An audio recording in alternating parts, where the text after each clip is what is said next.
Good morning, Chineye. Good morning. Good morning, good afternoon, good evening, How are you? everyone. I'm Yes, doing well, thank you. all right. It's good to see you.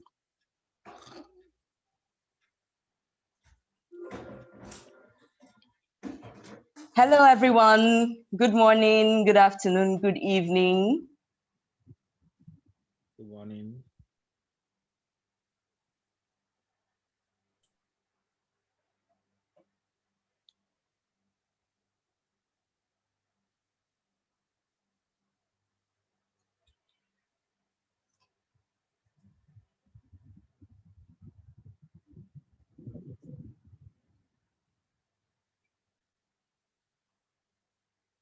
Hello again, everyone. Good morning, good afternoon, and good evening. Thank you so much for taking the time to join us at this masterclass today. We, the team at BNet Learning, we appreciate you and we're super delighted to have you here today. At BNet Learning, we don't just train, we coach and we mentor. My name is Chineye Umunna, Director of Finance at BNet Learning, and I am honored to be your host for this masterclass. I am particularly excited about this masterclass because it is the first one that we're having in 2021. So watch out for other ones, for subsequent ones. And also because we hope to address questions on the minds of immigrants regarding job interviews. We have a guest speaker and we have a panel session as well. So start prepping your questions, okay? Before we listen to our guest speaker, here are a few housekeeping rules. All participants will be muted throughout this masterclass. However, because this is an interactive session, please feel free to use the chat room for your comments and the Q&A box for your questions. I'd like us to go into the chat room now and just do a brief intro. Tell us your name and tell us where you're joining us from. We have a surprise for the first few people that joined in early, and I'll invite James Adebayo, our Director for Growth and Marketing here at BNet Learning, to take that draw. James, please. Thank you so very much, Chineye, and thank you for the introduction. And let me say good morning, also good afternoon and evening to everyone joining from around the world.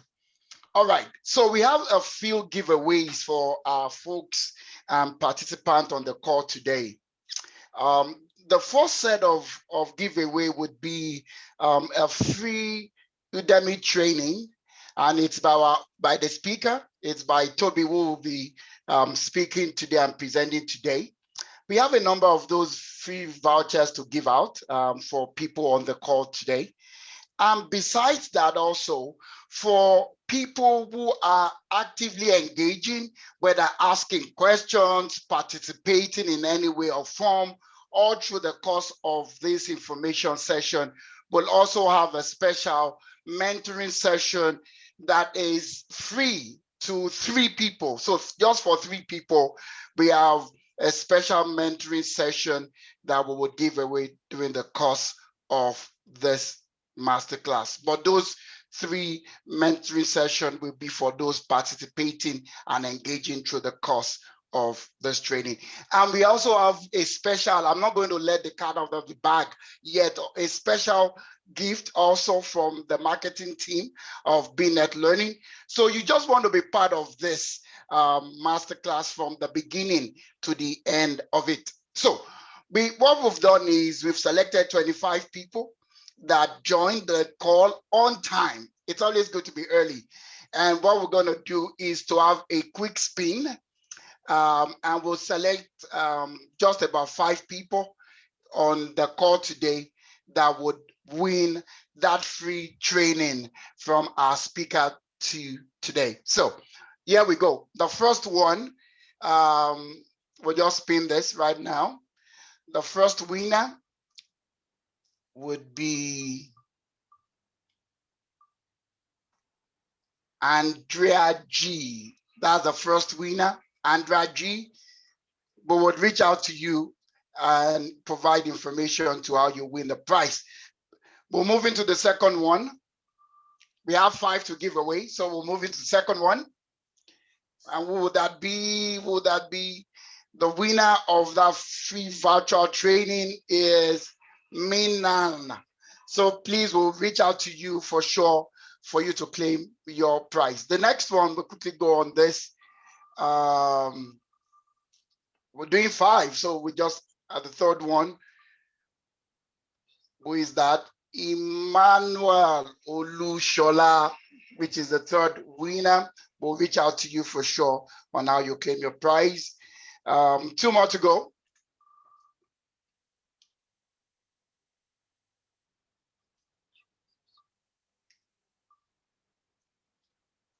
Yes, and the next one is Adekunle Olajumoke.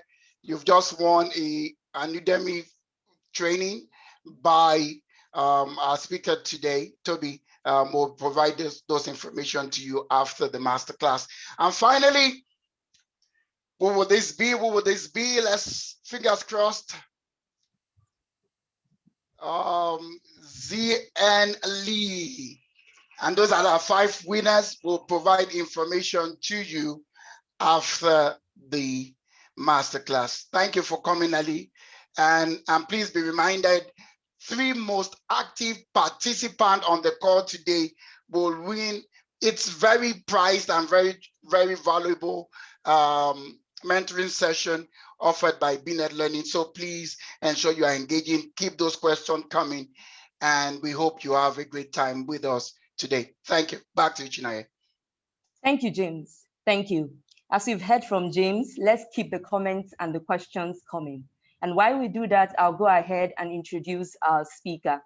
Tobi Odunowo is a professional development coach and human resource business analyst who has over 15 years experience of providing business value to multinational corporations across Africa, Asia, and North America. He holds a master's degree in management, learning, and leadership from the University of Lancaster, United Kingdom, and he is also a chartered member of the CIPD UK. He has also contributed to technology transformation projects with high growth corporations like Suncor Energy, Canada's largest integrated energy company, Total E&P, the world's 4th largest energy major, and intergovernmental organizations like the Commission of the Economic Community of West African States, ECOWAS. Everyone, let's give a virtual clap as we welcome Tobi Odunowo. You can take it from here, Tobi. Hi, everyone. Can you hear me clearly, Chine? Yes, we can. Okay, great. Thanks for the opportunity to have this session. I'm going to share my screen now so everyone can see the slide. Thanks for the introduction, Chine. I will just add that I currently work with Canadian Pacific as the manager for learning and development. All right, so I want to talk about Acing interviews today. And I know there's a question that a lot of people, there's so many questions that people have around interviewing, whether you're, in the country of your birth or you're a new immigrant.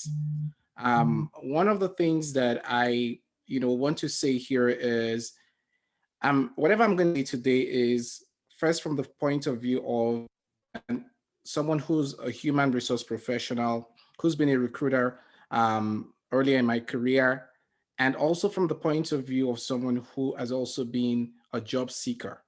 I'll share experiences, from my personal experience and also from people that I've coached in the past that I think, will help us, understand more how we should best prepare for interviews.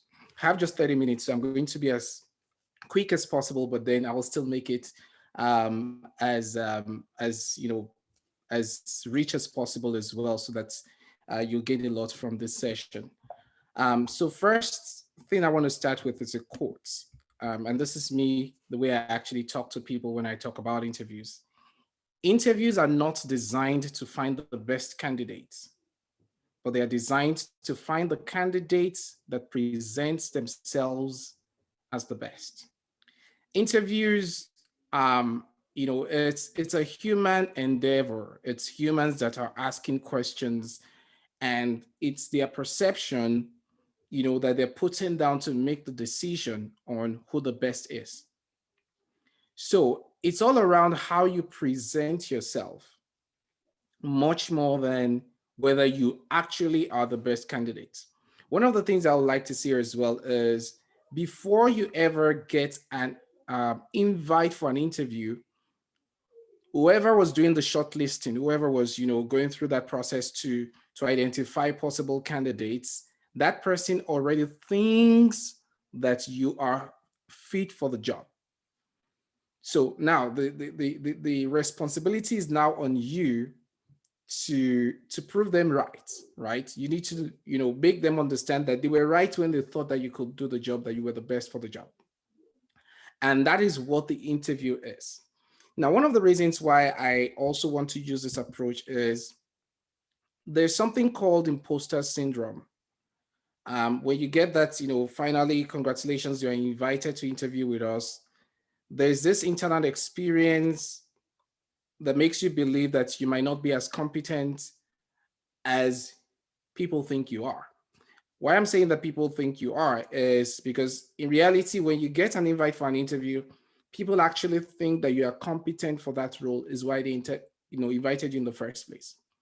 So I want us to look at 6 myths that we often have that make us have this imposter syndrome.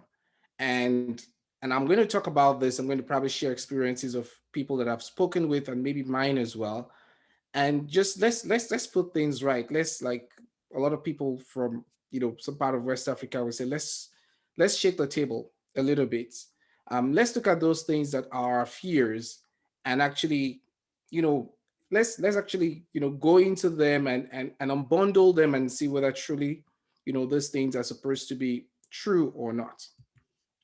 So the first thing I hear people say is, I'm not as qualified for this position as I thought I was. There might be some other better qualified candidates. There's one of the people I've been coaching recently, and she had made an introduction, to someone who works with like the government where she is, and that led to a position being identified, like she could be interviewed for. So the person I introduced her to actually introduced her to the hiring manager for that position. And when I got on the call with this individual, she said to me, I'm scared. I'm like, how will you be scared? This is a job that you've done in the past. But sometimes when we finally get that interview invites, there's this overwhelming feeling of, really, can I actually do this? So I want to state again that the reason why you were invited for that interview is that the person who made the decision for you to be invited for the interview already thinks that you are qualified. So anything that makes you feel that you're not qualified, take that out of your mind. And if you remember the quote I started with, there is no better candidate. There's no way the interview can identify the best candidates. The interview can only identify the candidate that presents themselves as the best. Now let's move to the second one. There might already have been, they might already have internal candidates. Internal candidates are always selected over external candidates. That is not true. And I'll tell you where this is coming from. It's true that there are jobs that are advertised, especially within, I'm speaking specifically to Canada and maybe even other parts of the world. There are times when companies advertise jobs to fulfill all righteousness. And what I mean is they have an internal candidate, maybe someone that's been working on contracts, and now they want to make that position permanent. And in that case, just to ensure that they can prove that they've gone through a competitive process, they advertise the job, and then people apply, and the job is still given to the internal candidates. I would not deny that that happens. However, it is not generic to every advert. And even in that case, there are times when, they could come across a better candidate, someone that's better than the internal candidate. And in that case, you'll find them, still going with the internal candidate or still kind of keeping in touch with that internal candidate. Anyway, let's go on. So what I'm trying to say here is whether there's an internal candidate or not, you still have a chance. My personal experience, my current job, there were 2 internal candidates when I interviewed for the job, and I'm grateful I got the job. And interestingly, those 2 internal candidates work on my team, they report to me. So you have a lot to do. And why I'm going through all of this is most times people fail the interview before they actually take the interview because of lack of confidence. Another myth that's quite popular is without a sponsor within the company, you don't stand a chance. Whilst it's true that sometimes having a sponsor or networking, having someone to put in a good word for you goes a long way, that is still not the only. I mean, that's it's not cast in stone that without that you can't get the job. So even if you don't have a sponsor, remember that you have an opportunity to prepare well enough to present yourself as the best candidate. The fourth one, which is now very specific to immigrants, especially newcomer immigrants. You hear many other immigrants, old-comer immigrants tell you that you can't get a professional job as a newcomer immigrant. You're just coming in fresh here. You need to start with survival jobs. And I find this a bit heartbreaking because I've spoken to a few people who they kind of have this consistent story to tell that people they met in Canada, and I'm specific to, let me just be specific. People I've spoken to are Nigerians, and many of the Nigerians that they find here in Canada tell them this. Everybody's story is not the same. I was speaking with a lady just about a week ago. She had gone for an interview and she didn't make it. But in that interview, there was a Nigerian in the panel. And she reached out to this person to say, I'm Nigerian as well, you're Nigerian. Can you please give me some feedback about my performance at that interview so I can take that, to other interviews I might have in the future? And this person said to her, you can't get a job. When did you come to Canada? Oh, I've just been a few months here. You still can't get a job, this kind of job, professional job, being a newcomer. You need to go and start with survival jobs, work at Walmart, work at Amazon Fulfillment Center to be able to get to the point where you can now get a professional job. And I don't think those people are speaking facts. What people do is they look at their personal experience, and because they just want to share that experience, they sometimes will share that experience and limit other people, tell other people, you can't actually do it because I couldn't do it. And I don't think that is right. There's so many people that have come to Canada, been in Canada for as little as 2 months, as little as 1 month. I even have a story of someone, I'm probably going to talk about that right away. Let me just give you that story as well. So there's someone whose wife reached out to me, I guess earlier in the year. They had just landed in Canada. They had just been here for 2 weeks, I guess, because they were still in quarantine. And she reached out and said, we just came, my husband has an interview with KPMG, is really scared. Can you please talk to him? So I told her, no problem, just give him my number. So this guy calls me and I had a conversation with him. What's going on? You have an interview with KPMG? And he said, yes, I do. But I'm really terrified because people have told me that it's not possible to come to Canada as a newcomer, within a matter of weeks and get this kind of job. And I said to him, that's other people's reality. And it's your choice whether you want that to be your reality or not. And I know that he wouldn't have been able to pass that interview with that lack of confidence. So what I actually worked on first was his confidence, gave him other people's stories who have been here, who came here and in a matter of weeks or a few months got a very good job, doing well in their career. And the guy was scared because not only was it an opportunity with KPMG, it was also a manager role. Now, this guy had been a manager with, I guess, ARM in Nigeria. He applied for the same role he was doing in Nigeria. And then he came to Canada, maybe before he had applied, and KPMG invited him for an interview, and someone is telling him, you can't get the job. Anyway, we went, over this preparation for the interview. I shared my course with him. I gave him some preps. He went from stage to stage and got the job. The day he called me to tell me, thank you, Tobi, I got the job, it was just about, going to pay for the rent for their first home, having just, completed their stay at the Airbnb. So it's not in every case that you will need a survival job to get a professional job. I know sometimes when people come to Canada, they don't have a lot of savings, and when it's taking time, they want to take the survival job. And I totally agree with that. But also remember that you can get so soaked into the survival job that you don't even have time to apply for your professional job.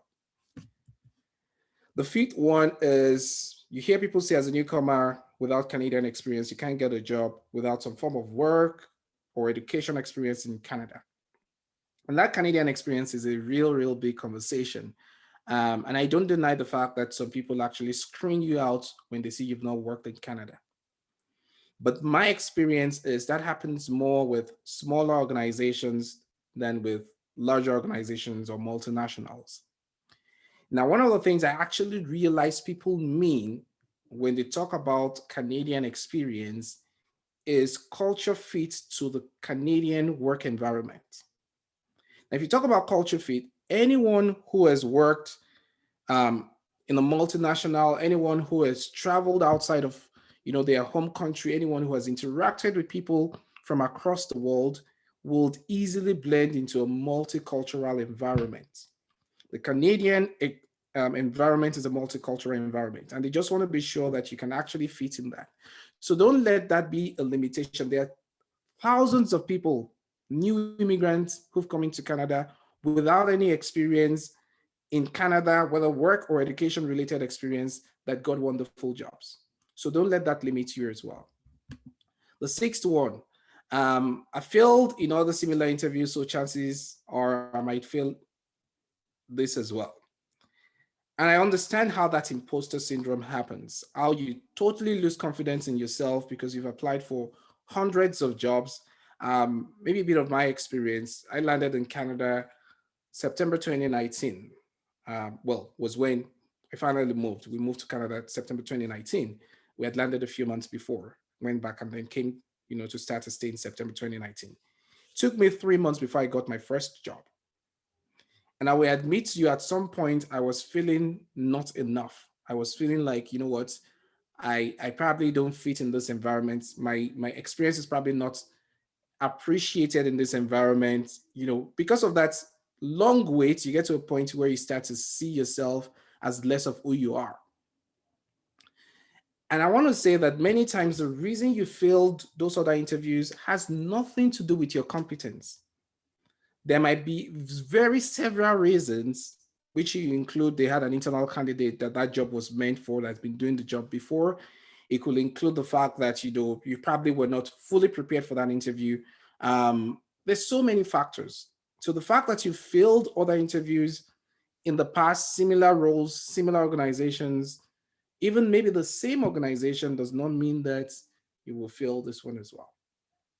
Now, I had said six, but there's a seventh one that came to me this morning. I forgot, but as I was talking, I remembered.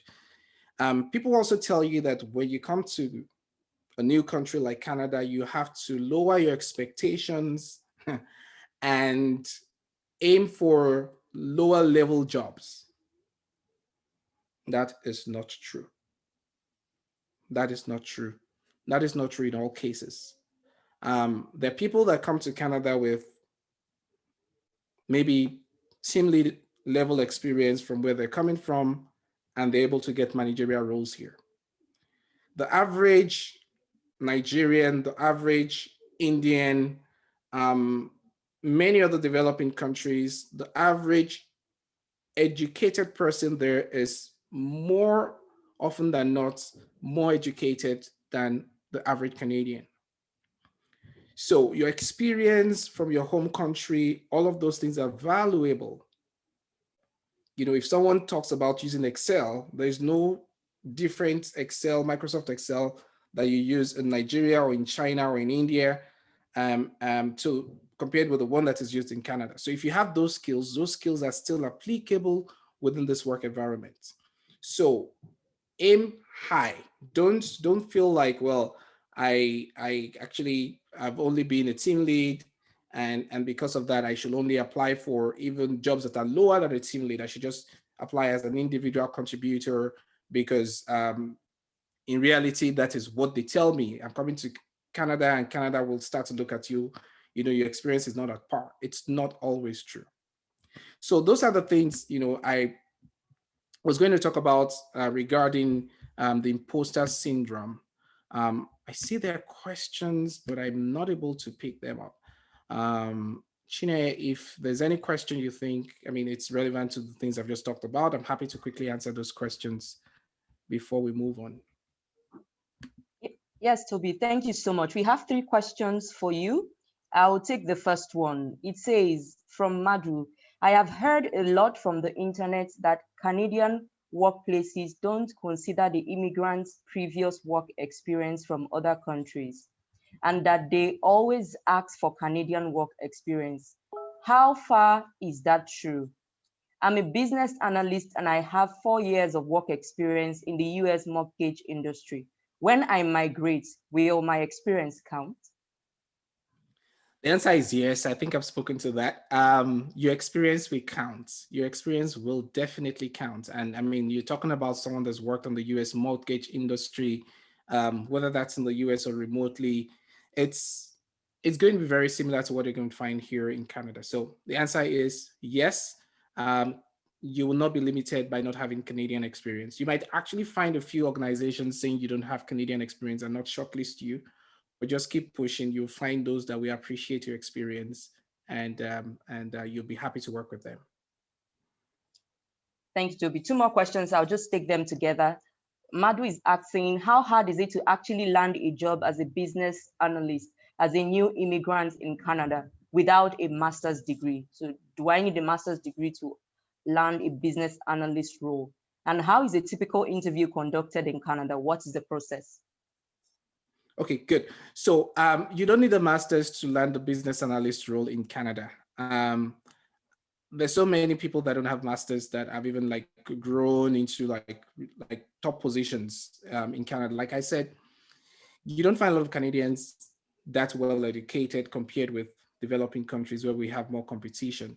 So you don't need a master's to get a job here. I don't think you should worry about that. Typical interview in Canada, I'll just say behavioral interviews are getting more and more common. So you're going to have, and I'm going to quickly speak to that when I talk about preparing for the interview. You'll find that many times what they actually do is they ask you questions where they expect you to share scenarios where you've done something before. And there's a style to answering those questions in the most productive way. So I'll speak to that as well. Thank you, Chineye. So let's move on. How do you prepare for any type of interview? I see I'm actually running late on time here, so I'm going to be as quick as I can. First tip is research about the company, which we've all heard about, but what we probably haven't heard very often is researching about your interviewers. This is something that I personally have found very useful because going into an interview and building confidence to really perform well at that interview has a lot to also do with how you connect with people on the panel. So I usually will go on LinkedIn. If I don't know who the manager is, most job adverts will tell you who the job reports to. And if they tell me, I can then go to the company and look for that. If it doesn't tell me that, I actually go to LinkedIn, sorry, go to LinkedIn. I look for people that have similar job roles, job titles in that same company. And then with that, I'm probably able to tell what they do. And of course, probably able to tell who they report to. Many times as well, when you get the job interview email, they're going to write, the people that are going to be on the panel. So actually go there to research. I use those names. I research, who these people are. What have they done in the past? The reason I say that is when you get to an interview, you need to have that connection. So I'll give a quick example. My current job, when I was going to interview for it, I'd gone to research and I realized that the person who was the hiring manager had spent most of his years in the military. So I needed to find how to tweak the conversation to that, because someone that spent most of his years in the military, his work years in the military, will have passion for the military. So at the point where he asked me, why do you want to work for us? I work with a railroad company, so there's a lot of logistics that happen. That's our business. And I had to find a way to relate that. So I said to him, and it was a true story, that there's a buddy of mine in the US Army who told me, many years ago that that logistics plays a lot of role, an important role in winning a war. And just seeing this company supporting logistics and having supported military people in the past, all the things I've read about the company, I just tied it to it. Now, what I heard him say after I got hired for the job, we're having a conversation not so long ago, and he said to me that, Tobi, when you said that, I said to myself, we have to hire this guy. So remember I said that I had 2 other internal candidates. There were 5 of us, that got shortlisted for the interview, 2 internal candidates. But those are the things that I did to stand out, if you know what I mean. Researching about your interviewers and what they're passionate about allows you know the things to say at the interview to stand out. Tip number 2, match your resume with the job description and understand what part of your experience to highlight more. One of the things I think is important to do is, many times what you're actually applying for might be a part of what you have done before, might not be exactly what you have done before. So if you spend that time to look at, this is the job description of the job I'm applying for, I'm going to be interviewing for, and you look at your resume, understand the part of your resume that you should speak to more. As an HR professional, I've done a lot of things around HR. But if I go for an interview that's got to do with a learning role, I can't talk more about performance management because it's not exactly relevant to that. One thing I find as well in Canada is they expect you to be a specialist. I was interviewing for a role with Deloitte a while ago, some months ago, and I had a friend introduce me to someone there who was going to help me prep for the interview. And when we did like a prep case interview, which consulting companies do, and I gave my response, it was for a change management role. When I gave my response, he told me, Tobi, everything you said is true, but you've talked as a product manager, you've talked as a project manager, you've talked as a business analyst, and you've talked about as a change manager. They're not looking for all those people. They're only looking for a change manager. So speak to your experience in change management. And when you get in those additional experience that you have, now becomes, it becomes an advantage for you because you can draw from that experience here and there to deliver something better. So understand that you should only speak to the part of your experience that is related to the JD. The last tip I'll give in terms of how to get into the interview and do exceptionally well is using the STAR model. So STAR stands for situation, task, action, and results. So as I said before, many companies use the behavioral interview model, which means that when they ask a question, they want you to give an example of when you've actually done something like that before. So when you answer that question, use a STAR model. So talk about the situation, what was it? You're working in this certain company, this was the project. What did you have to do? What was the task at hand? What did you do? And what was the result? And I personally would also go on the internet before the interview, find sample behavioral questions and practice with them. And that what that does to me is it helps me to also dig into my entire experience. There might be things I've actually not remembered, but just going through that exercise helps me to remember everything and also helps me to put together my thoughts using the STAR model. All right, how are we doing with time, Chineye? I'll just take a few more questions and I'll have you answer them before we go into the panel session. Okay. This Lamide says, hello, Toby. Thank you for this class. I have a question about HR. How true is it that HR work experience would not fit into the HR industry in Canada? Everyone says the practice is different and you can't get a managerial HR role and you have to start with a much lower level role. I think you've spoken to this earlier, but any additional thoughts? Yeah, I mean, being specific to HR, the only thing that I might find a bit true about that is if you are an HR generalist that needs to learn more about the peculiar, Canadian labor laws, but that is not even the case most of the time. A lot of the things that's done in HR is best practice around the world. If you've done that in Nigeria, if you've done that in China, if you've done that in India, if you've done that in Pakistan, wherever, you can replicate that here in Canada. And I've not seen that as a limitation. So I don't know what the people are saying, but I mean, it's not my experience. And I know many other people in HR who immigrated to Canada and are doing fantastic well. Okay, thank you, Toby. I have two questions here on LinkedIn and I'll take them together. So Lu A asks, is it imperative you have a LinkedIn account / profile while job hunting? I'll say yes, but Toby, you are the expert. What do you say? The answer is yes. I mean, so many people get jobs through LinkedIn. And even if you're not getting the job through LinkedIn, I'll give you personal experience.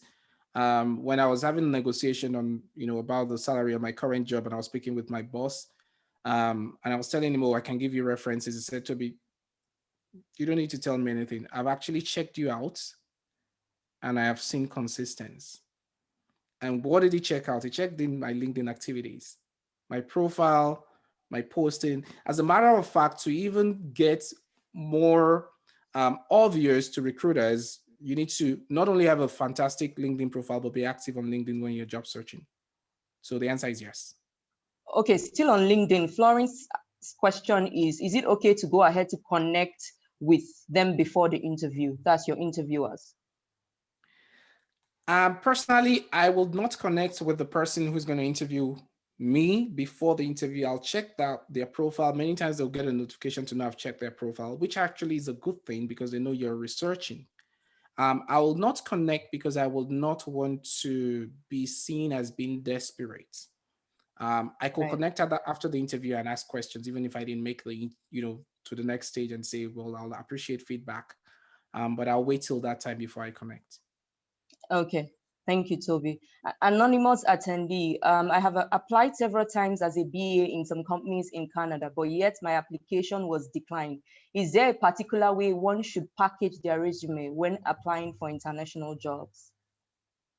If you are, so this person, I don't know if the person is already in Canada, if the person is a PR. If you have, because part of one of the things they will also want to know is, are you legally, can you legally work in Canada? So if you can legally work in Canada, you're applying and you're not getting, interviews. Yes, it could be your resume is not selling you well enough. And of course, there's an opportunity to get that done. There's also a possibility that, I mean, it's not just time for you to get that job. There might be other people who are more qualified at the time you're applying, but you always have to continue. Certifications play a big role, in like BA roles as well. So if you don't have a certification, that might actually not work in your favor. So having a CBAP is like important for BA roles. Thank you, Toby. I have a question here from Steph. There has been a lot of do's. Can we get some don'ts? Okay, so I do have a few more slides. I know we're kind of running out of time, if we're not even entirely out of time. So there are a lot of don'ts in terms of preparing for, maybe I'll just probably quickly run through them. So I speak first to phone interviews, and this probably will apply in all interviews. Many times we have like this monotone voice and short answers.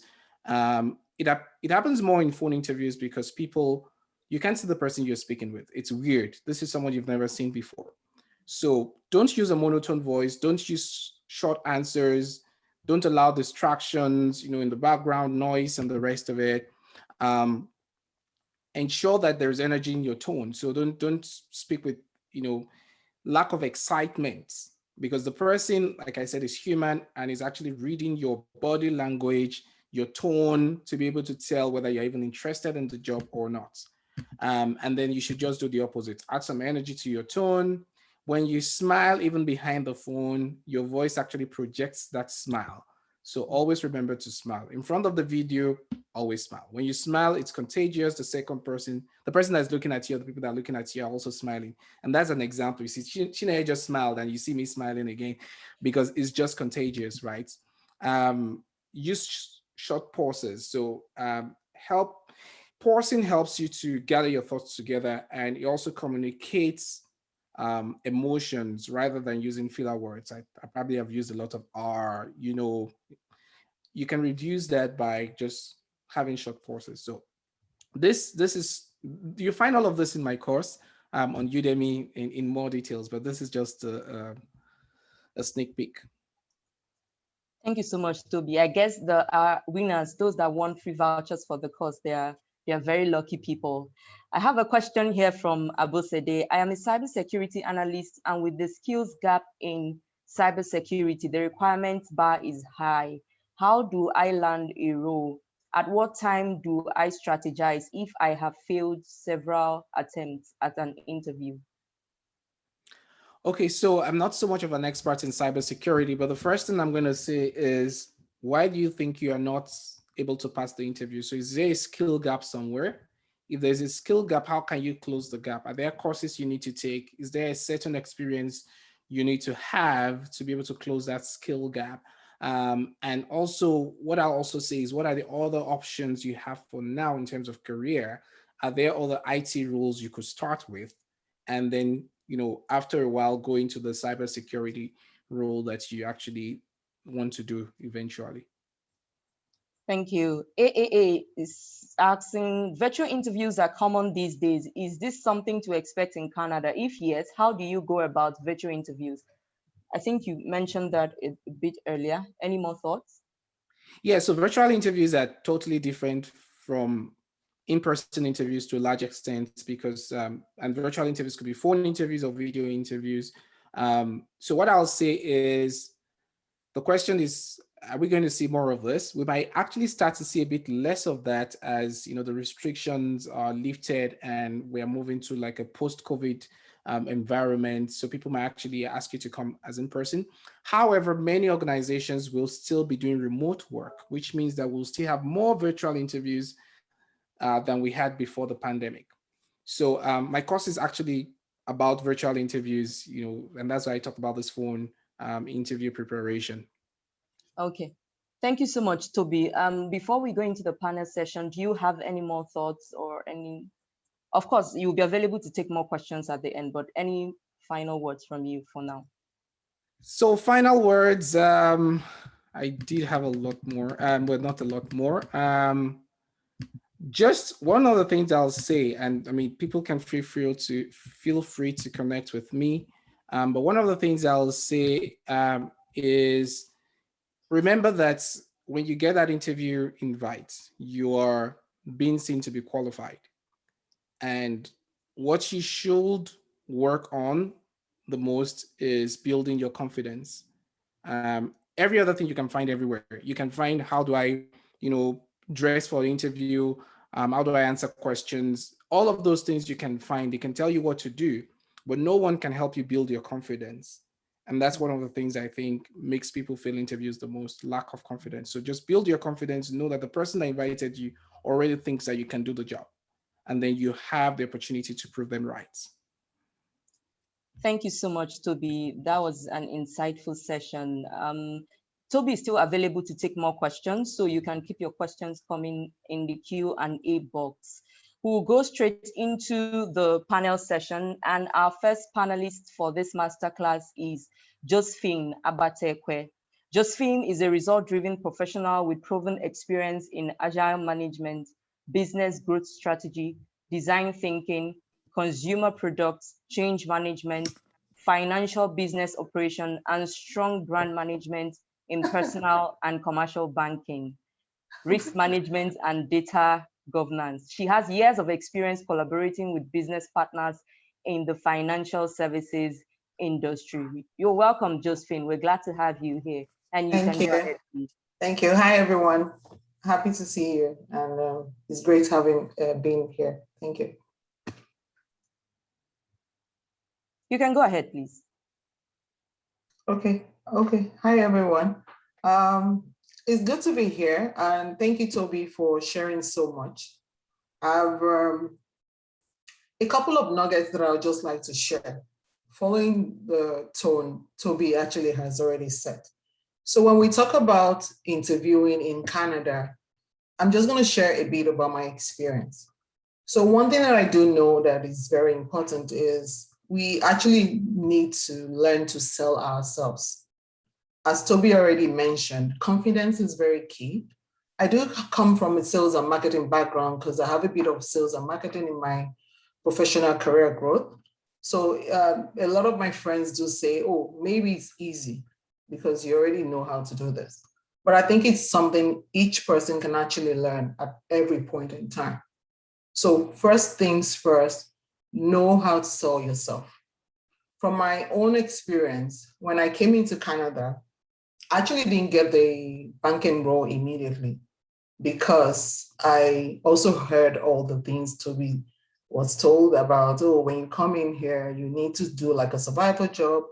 A couple of people, even in Canada, that I already know the kind of roles that I've had in the past, did tell me to even go into restaurants to start waiting for tables. But I knew that I had much more, and I decided, what are those things that I can do to help myself?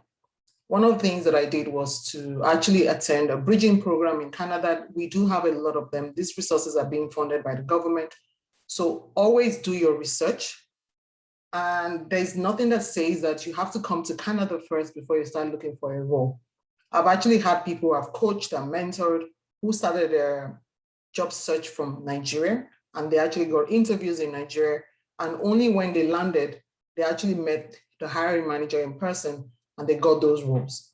So there's nothing stopping you from actually researching and doing a lot of work to find out more about the companies before you come to Canada.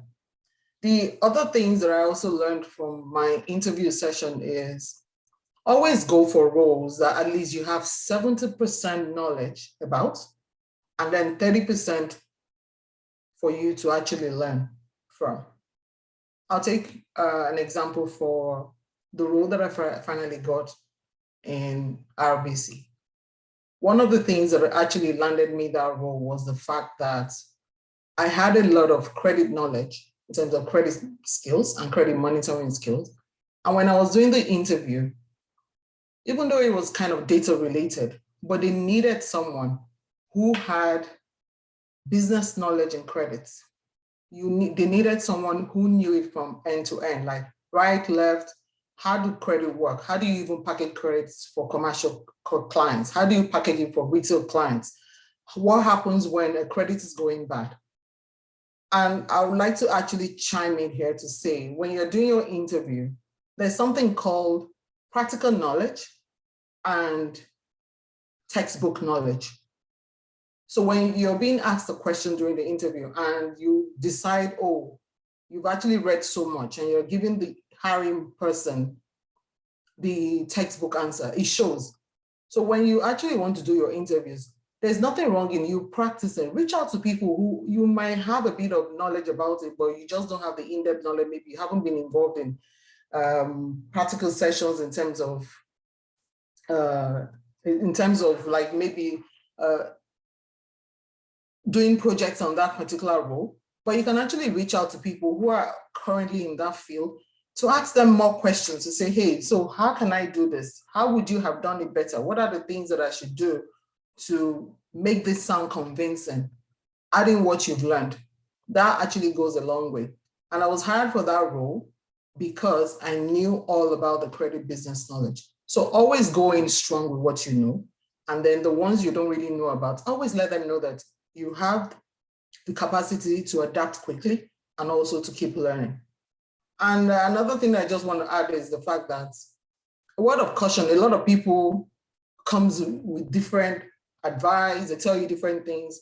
All the coaches out there, they know something and it's true, they know everything. They've been out there, they've seen a lot of experience, but get to the point where you are comfortable with your resume especially when it starts landing you an interview. And at the point that it lands you an interview, get comfortable to be able to say, hey, it's not so much about the hard skills, but you also need to know about the soft skills. What are those things you can quickly show? Being able to adapt, research, like, talking about something you have in common with the hiring manager, and being able to, show the fact that, yes, I can easily adapt if I get into a team. Given is not the same for everyone. Not everyone has that skill set. But you just need to find a way to showcase what you bring to the table. So it's not so much the fact that you're being interviewed and you're desperate for the job given. But remember, there's something in you they actually need to add to the group or to the team dynamics. And you have to showcase that when you're doing your interview.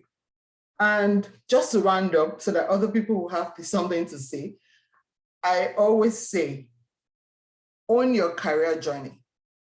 You get the interview, you get called, your resume is good enough, it's getting you interviews. You get called for the interview, you get an offer, and then from the offer, you also get the career, and then you start growing your career. Own your career journey by extending your network, meeting people, networking, learning more at all times. Add as many certifications as you can. That gets you noticed quickly than someone who doesn't have certification. So I'd just like to end at this point and pass it on to Chineye to move to someone else. Thank you. Thank you so much, Josephine. We have two more panelists who are going to be sharing their experience with us for 5 minutes each, and I'll just quickly introduce them. Our next panelist is Adesoji Adewale. Adesoji is a certified change management consultant with over 10 years experience in business analysis in the healthcare sector, IT, banking, finance, e-commerce, oil and gas, retail and supply chain domains. He currently works as a senior consultant with Paradigm Consulting. And our final panelist for this masterclass is Boluwade Ebels. Boluwade is a professional business analyst and product owner. He's a project manager. He's a certified and practicing Lean Six Sigma professional. He's a certified IT service manager with diverse experience, especially in project strategy and management. You're welcome to the panel session, Bolu and Soji. We'd hear from you. You share your experience with us. Adesoji, if you'd like to go first, please go ahead. Yeah, thanks, Chineye, for the introduction. And thanks, Josephine, as well, for your presentation. I'll just quickly share my screen.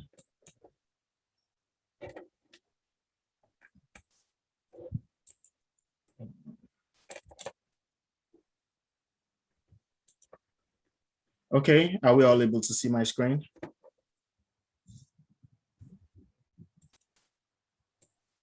Okay.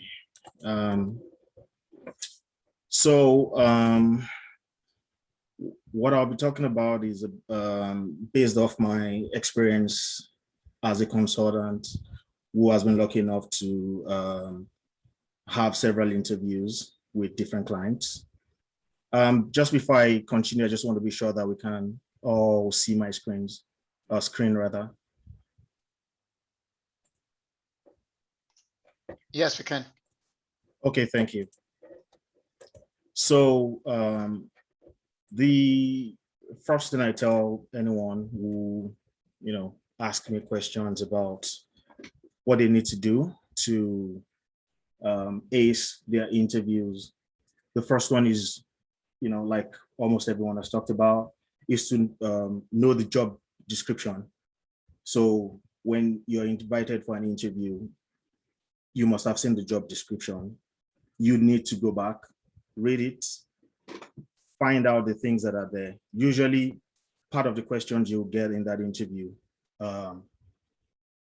would already be in that job description that was set out. For example, if they're putting chain management, process maps, for example, they expect you to be able to talk about that. So I don't like to be caught off guard during any interview. So even if I don't know everything in the job description, I go out to research, read. I can reach out to people on LinkedIn. I can talk to my colleagues just to be able to say something about it. For example, I use change management, I use process maps. You should be able to say something about everything in that job description.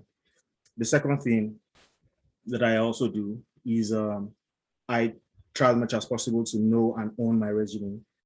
When I talk to people, I usually don't help them create resumes. I can give you templates, I can give you job descriptions on things you can put in there.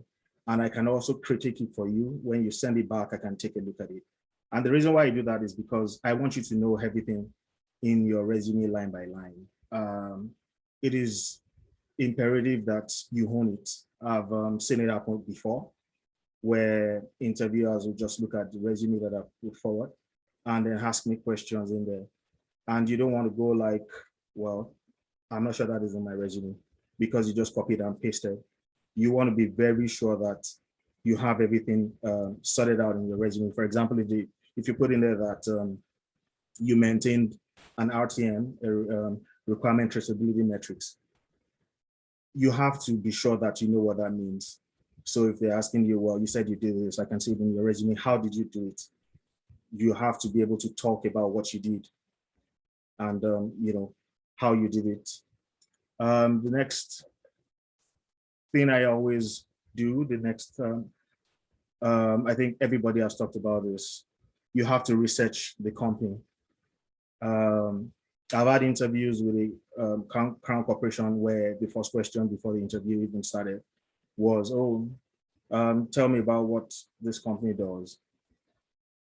And thankfully I'd read, I'd done some research, and that was the opening line. Oh, you guys do X and Y, and right now I've heard that you are even trying to automate this. And I've also heard someone ask me that, where part of the research I did was that they were going live on a particular platform. And when I mentioned it, and they even got an award for that project, when I mentioned it, even my manager didn't know, because it wasn't a department. So she was impressed. I'll move on to the next item, is to research the types of interviews that company usually asks. In the course of my career, I've seen different kinds of interview. Some, it would just be scenarios alone, which are behavioral. Tell me about the time you did this, tell me about the time you did that. In some cases, like I said earlier on, it could just be your resume. I've done interviews where before I got into that interview session, they had turned my resume to a graph, literally, where they had wrote down things on it just to ask, oh, you said you did this, I saw it in on your resume, you said you did this, how did you do it? What did you do? Break it down for me. Tell me how you did it, And those were just based off on what I put in that resume. I've also had interviews where it was a combination of both scenarios and what I have in my resume. So the reason why I'm saying this is you need to use the job descriptions and use Google to do a lot of research on how to answer those kind of questions. The next one is, for every question you answer, you have to share your stories. You have to, let people know how you do things and back it up with your experience. And I'll just quickly rush, just so that other people can talk as well. Your personality, part of the feedback I've gotten is soft skills that I add to my interviews. And I've seen people talk about, oh, you're very expressive. We enjoyed how you spoke. We liked how you presented. Smile and stuff like that. So, and also try and be practical. You have to, this is very important, you have to garnish your questions or your answers. And what do I mean by that?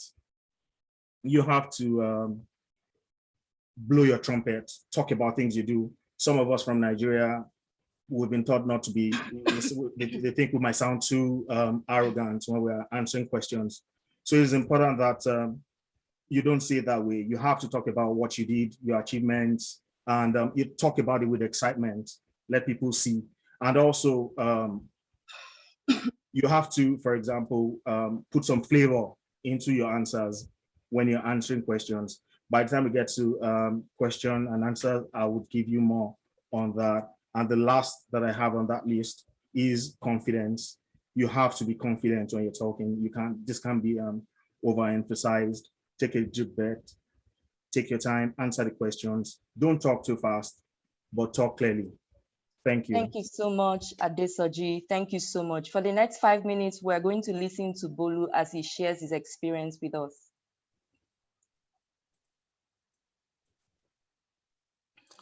All right.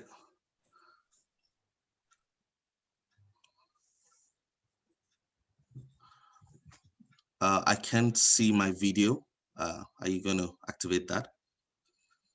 You can go ahead, please, while we work on that. All right. So thank you very much again for the opportunity. Privileged to be here also, and it's my pleasure. So yeah, the funny thing is a lot of people have spoken very well, from Josephine, from Tobi to Soji. Everybody has said some key things, so I'm not going to go into the elaborate all the points I have written down, because some of them have been mentioned, or even present any share screen. So I'll just go straight to the point, tell you about what I've noticed about here, my experience, and then let's just wrap it up from there. So summarily, if I would pick out the most important points in everything I've written down before now, I would say it is the fact that this interview session is just a sales opportunity. See it as a sales opportunity. All that you have been asked is come and sell yourself. Tell us why you are the one we should pick. I mean, so and by virtue of the opportunity of where I work right now, what I do right now, I also have been involved in recruiting. So we have roles that we put out, and the original plan is going to be available 2 weeks internally, 2 weeks externally, a total of 4 weeks before we wrap up. That's usually the expected stuff. And I tell you, sometimes we have to bring down roles after day 3, because the sheer number of applications are already beyond what you can cope with, that kind of stuff. So they just tell you that's enough, bring it down. And day 3 is already too much. But now what we're talking about is you have already even gotten past the application stage. You have gotten to the place in which the CTS are received, people have gone through, you have been invited for interviews. So it's already a plus. It's already an achievement, something you should be proud of, something you should, celebrate, something that should boost your confidence. A lot of us have the opposite reactions. The reaction we have is more anxiety. Oh God, now I have an interview. What do I do? Or what's it going to be? So it just creates more anxiety in you. And I understand, yes, of course, the probability now is bigger. The chances are huger. So before it was 1/300, now it is just 1/4. Or 1/3, and you're like, wow, there's a lot more chance of not making it. No, look at it as now I have already scaled, the biggest hurdle. Now there is a chance of being the one. You understand? So it's a sales opportunity. So your focus is, why am I the one you should pick?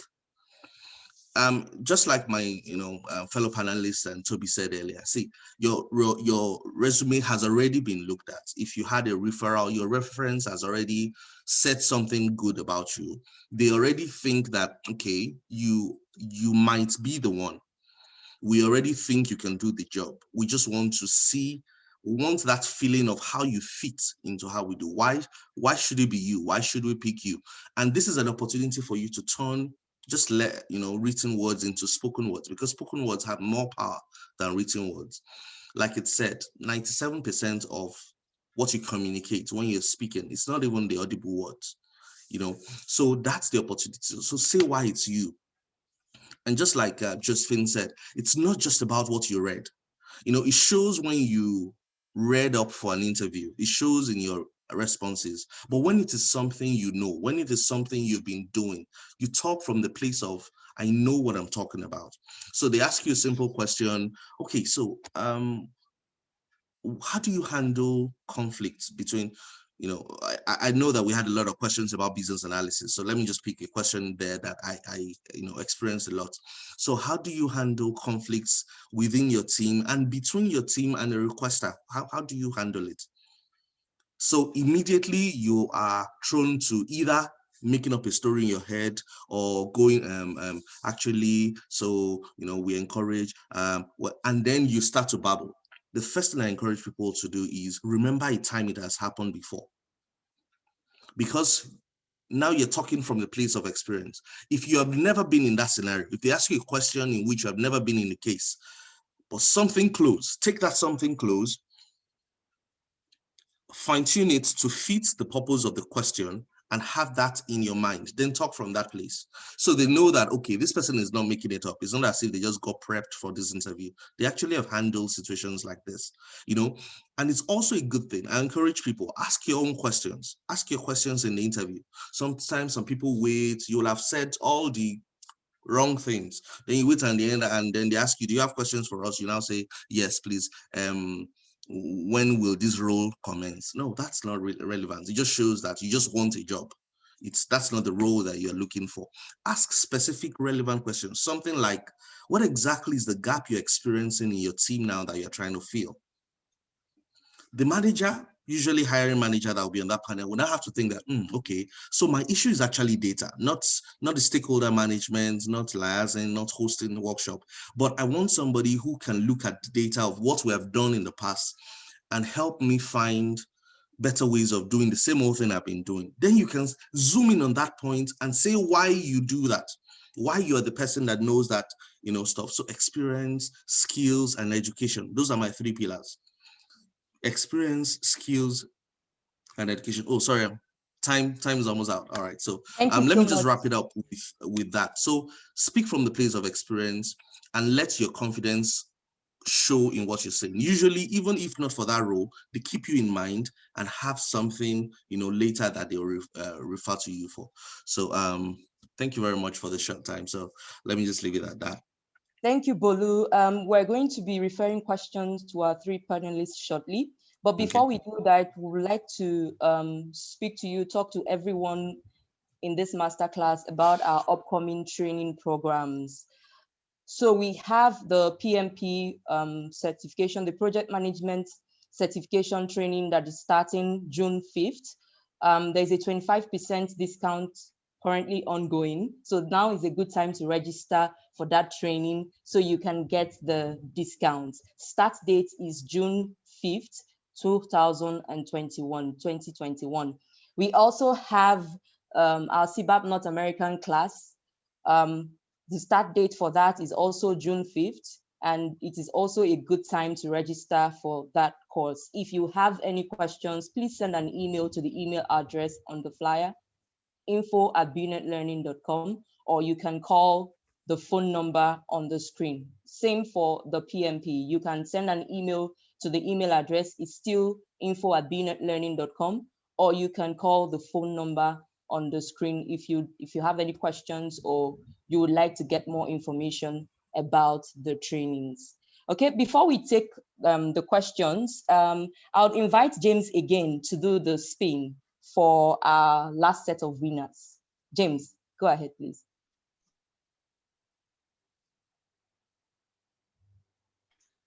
All right. Thank you, Chinonye. And what we're doing is, for people that were not on the call at the beginning, what we did was we did select 25 people, the early birds. And what we did was to do a spin, and we had 5 winners. And these winners, we have free Udemy training vouchers from Tobi's training that is available on Udemy. So we're going to pick the last 5 winners. So we'll quickly do that before we go to question and answers with our panelists. So we're going to pick 5 other winners to wrap up for the win for today. And that goes to the first one, Ola Daniels.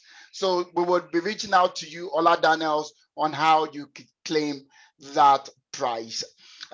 Second one, it's always fun with BNet Learning that we want to ensure that you come in, not just learn, but also win something. The second person, SC Mene. SC Mene will be reaching out to you, of course, on how you can claim that. And the third one today, I tell you, this training that you're going to go through is amazing. You've heard Tobi speak, and so you can imagine what the training itself will be. Third person, Atem Triumph. Please will be reaching out on how you would win the prize. The penultimate person for today, for the Udemy, free Udemy voucher training, F Babalola 6773 will be reaching out to you on now. And the final person for today, because you stayed to the end,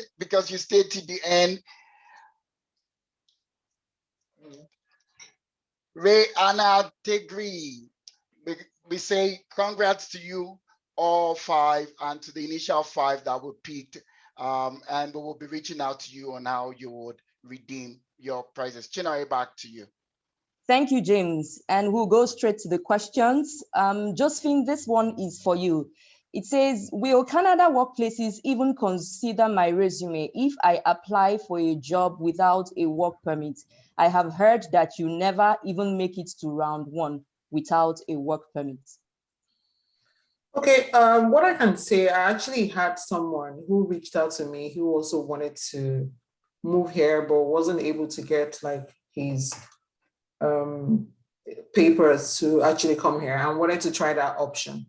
So far, that didn't work out for him, but I've also heard from people who actually landed saying they were able to reach out to some of the companies they were already working with, especially the consulting firms like KPMG, Accenture, and the rest. And they were able to kind of put in to say, hey, I'd like to transfer to Canada.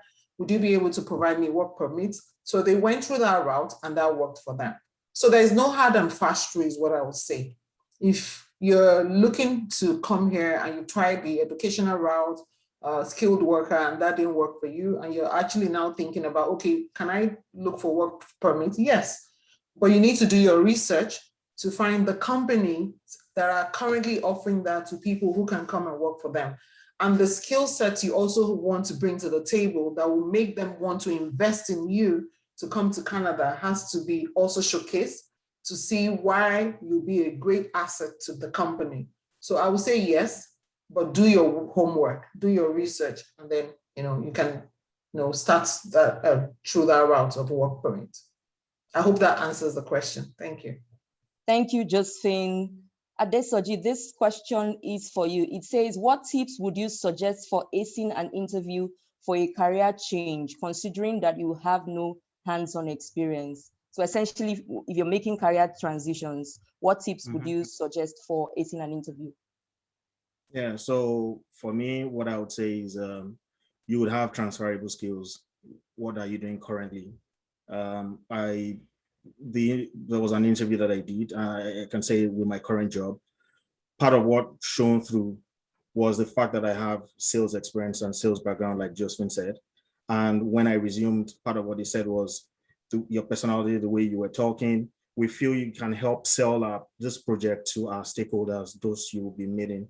So what am I trying to say? The first thing is you have transferable skills, so don't be intimidated by what you see. 2, you have to do your research. So you want to come to business analysis world, you want to transition. You have to look for mentors, you have to take courses like Binet is advertising as well. So you can't come in blank. So in addition to your transferable skills, you need to learn the ropes, you need to talk to people. How did you guys do it? How do I learn these things? So in addition to maybe taking your CBAP certification, you still need hands-on experience, and you can get that by getting on mentoring programs, also using Udemy's YouTube videos. There are so many things you can learn on YouTube. You can learn how to use Visio, you can learn how to use a lot of tools there. So I wouldn't say that it's an easy route, but if you add all these things that I talked about and you put in the work, you can easily transition with time. Thank you so much. Thank you so much, Adesoji. I have a question here for you, Bolu. The question is, in one word, perhaps a sentence, please, what should we watch out for when preparing for interviews? Okay, so one word will be hard, relevance. That will be my one word, relevance. And then in one sentence, really, an interview is just a way for a hiring manager to find somebody who will make his or her job easier. So what you want to go and convey, what you want to communicate is, I am the person you're looking for. I will make your job easier. Seriously speaking, I am not going to spend time doing an interview just to hire somebody who would make my life more difficult. It's okay as it is. But if you come in and suddenly you take some things off my plate, so right, those are part of the things I say. As I'm landing running. I'm not going to need 3 months to first learn about your company. Once I land, these are the things I can start to deliver for you immediately. And they go, wow, that's nice. Okay. So he's thinking, I have a report that normally takes my time on Friday. This guy can take it off my hand. I have, a session one that can, like, for example, where I work right now, I said, I already do business analysis training.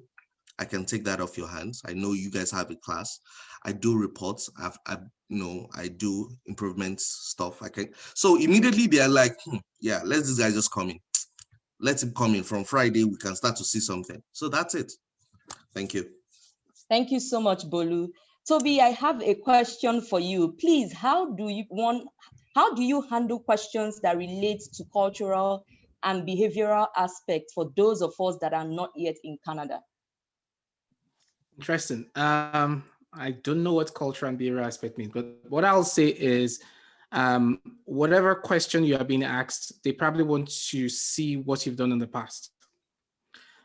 So if what the person meant is, how do I show that culture fits?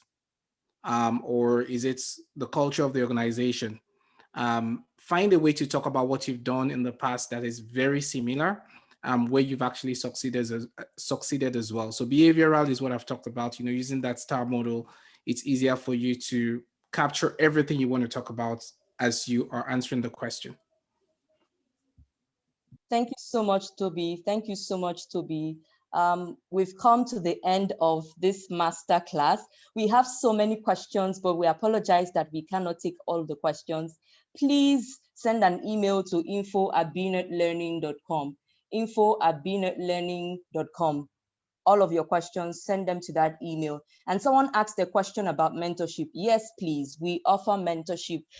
So you can also send an email to info@bnetlearning.com, and we'll get back to you with all of the details that you need for our mentorship program. Okay? Thank you so much, everyone, for coming. We appreciate you. The team at BNet Learning, we thank you for coming. And we hope to see you at subsequent masterclasses that we'll have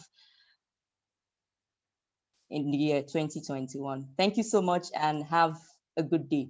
Bye-bye. Thank you. Bye, everyone. All right. Thank you very much. Thank you. Yeah, bye, everyone. Thanks for your time. Pleasure. Bye. Thank you. Bye. Bye.